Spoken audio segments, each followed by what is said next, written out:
Good evening. Cigar Review 49. Victor Sinclair Connecticut Yankee. It's their 6-inch 50 ring gauge, kind of their standard size. I'm about to say something surprising.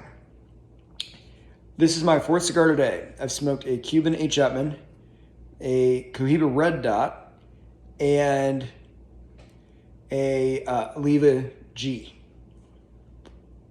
This, meanwhile, again, is a $2 Victor Sinclair Connecticut Yankee. This is the best one, hands down. I almost didn't want to smoke it. It's getting late here. Didn't want to smoke it tonight because I thought, Victor Sinclair, they're cheap. I'll save it for another day. But man, I'm glad I smoked it. By far the best cigar of the night. Why? It's burning a lot more evenly than any of them by far. It's drawing great, right? Effortless. But most importantly, it got the taste and the smell.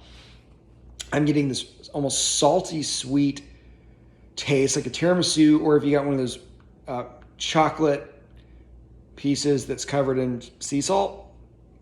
Getting that taste. Also getting almost clay tennis court. Right? Clay is not an uncommon thing in cigars, but yeah, I'm getting clay tennis court, which is odd. Other things I'm getting, I mentioned a few weeks ago, I tasted a cigar that I thought, tastes like a pool, tastes like chlorine, smells awful, tastes awful. This reminded me of a pool, but in a good way. Maybe it's just changing palates, but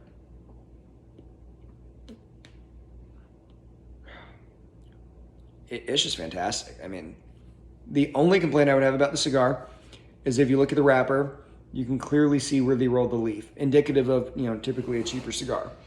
Although you do see that on some of the higher end ones as well. My recommendation for this one would be strong buy, right? Regardless of the price point. Now, that's not every Victor Sinclair. That's this particular one, the Connecticut Yankee. And maybe I just got a really good one. It's also been in my humidor for about 2 years, sitting next to a bunch of, $10 or $15 cigars. But even if this was $6 or $7, I'd still have to give a strong recommend because it's actually that good.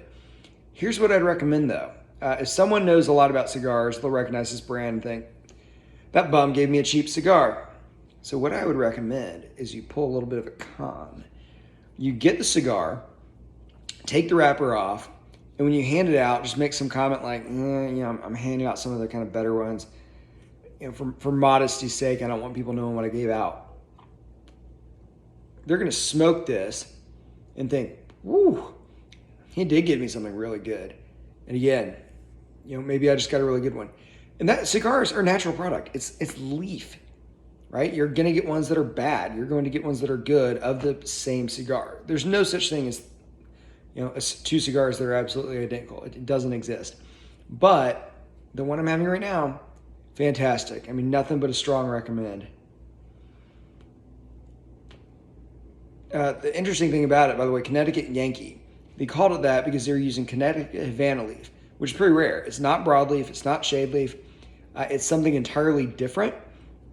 And yeah, they nailed it. I mean, they crushed it, especially for the price point. Unbelievable cigar. So that's it, guys. Cigar Review 49, Victor Sinclair, Connecticut Yankee, strong buy.